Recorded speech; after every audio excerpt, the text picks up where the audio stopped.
السلام عليكم ورحمة الله وبركاته. وعليكم السلام. الحمد لله وكفى وسلام على عباده الذين اصطفى. أما بعد فأعوذ بالله من الشيطان الرجيم. بسم الله الرحمن الرحيم. ما كان محمد أبا أحد من رجالكم ولكن رسول الله وخاتم النبيين أو كما قال عليه الصلاة والسلام. وذكر সম্মানিত সভাপতি, পবিত্র বিচারক মণ্ডলী, আমার সকলের প্রতি রইল আন্তরিক শুভেচ্ছা ও অভিনন্দন। প্রিয় সাথী ভাইরা, আমাদের তোমাদের বিষয়টি কাছে গেছে তা হলো কর্তব্য। আমি প্রতিষ্ঠানের পরিমাণ আলোচনা করব আমার তাওহীদ ইল্লাল্লাহ। প্রিয় সাথী ভাইরা, আমাদের সর্বপ্রথম জানতে হবে কর্তব্য বলতে কি বোঝায়। কর্তব্য বলতে নবী করিম সাল্লাল্লাহু আলাইহি ওয়াসাল্লাম সর্বশেষ নবী, তারপরে আর কোনো নবী আসবে না। নবী করিম সাল্লাল্লাহু আলাইহি ওয়াসাল্লামের মাধ্যমে নবী করিম সাল্লাল্লাহু আলাইহি ওয়াসাল্লামের মাধ্যমে তোমাকে হিদায়াত দেওয়া হয়েছে। নবী করিম সাল্লাল্লাহু আলাইহি ওয়াসাল্লামের পরে আর কোনো নবী আসবে না। নবী করিম সাল্লাল্লাহু আলাইহি ওয়াসাল্লামের মৃত্যুর পরে আর কারো কাছে ওহী আসবে না। বর্তমানে এই আকীদাটি ইসলামের মৌলিক আকীদা। এই আকীদাকে যে অবিশ্বাস করবে সে আল্লাহকে কাফের। নবী করিম সাল্লাল্লাহু আলাইহি ওয়াসাল্লাম যে সর্বশেষ নবী, তার কোরআন ও হাদিস ইজমা কিয়াস করে সকলে কোরআন শরীফের মধ্যে প্রমাণিত আছে। নবী করিম সাল্লাল্লাহু আলাইহি ওয়াসাল্লামের দুনিয়াকে চলে চলে যে নিগামূলক এবং সীমিতমূলক মূল্যের সংখ্যাকে প্রমাণিত আছে যে হুজুর সাল্লাল্লাহু আলাইহি ওয়াসাল্লাম সর্বশেষ নবী। হুজুর সাল্লাল্লাহু আলাইহি ওয়াসাল্লাম যে সর্বশেষ নবী, সেই বিষয়ে আল্লাহ তাআলা তার সুন্নাতে ইরশাদ করেন, মা কানা মুহাম্মাদুন আবা আহাদিন মিন রিজালিকুম ওয়ালাকিন রাসূলুল্লাহি ওয়া খাতামান নাবিয়্যিন।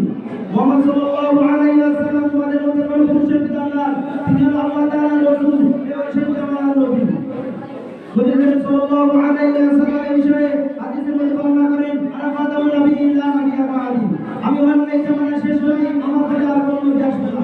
আমার পরে যদি কেউ নবুয়তের দাবি করে, সে মিথ্যা নবুয়তের দাবিকারী, ভণ্ড, প্রতারক, কাফের।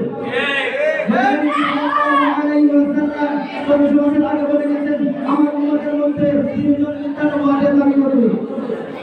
তার মধ্যে থেকে ইংরেজের পাঁচটা গোলাম আহমদ কাদিয়ানী, সে নিজেকে নবুয়তের দাবি করেছে। সেখানে নিজেকে নবী দাবি করে সে বলেছে হাদিস জামানার শেষ নবী। সে আরো দাবি করেছে সে হলো ইমাম মাহদী। তা বলে নাকি বিস্তার কোরআন নাযিল হয়েছে। সে আরো বলেছে যে আমি ঈসা ইবনে মারইয়াম।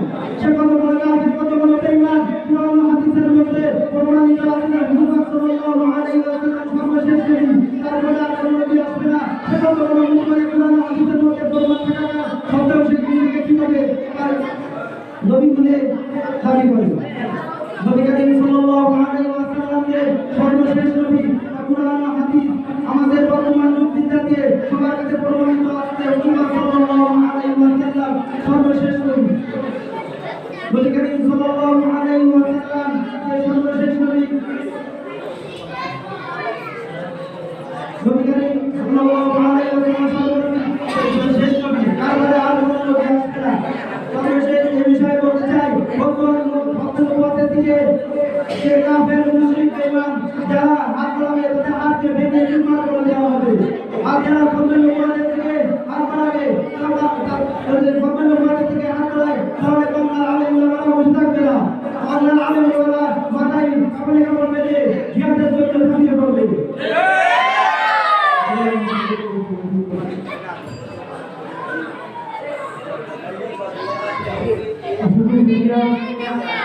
ভাই মোহাম্মদ হাসিবুর রহমানকে মঞ্চে এসে ছাত্রদের সম্পর্কে গুরুত্বপূর্ণ আলোচনা পেশ করবেন। আল্লাহ সম্পর্কে আলোচনা করে থাকি উত্তম বক্তা হিসেবে কবুল করুন। এ পর্যায়ে আমাদের সঙ্গে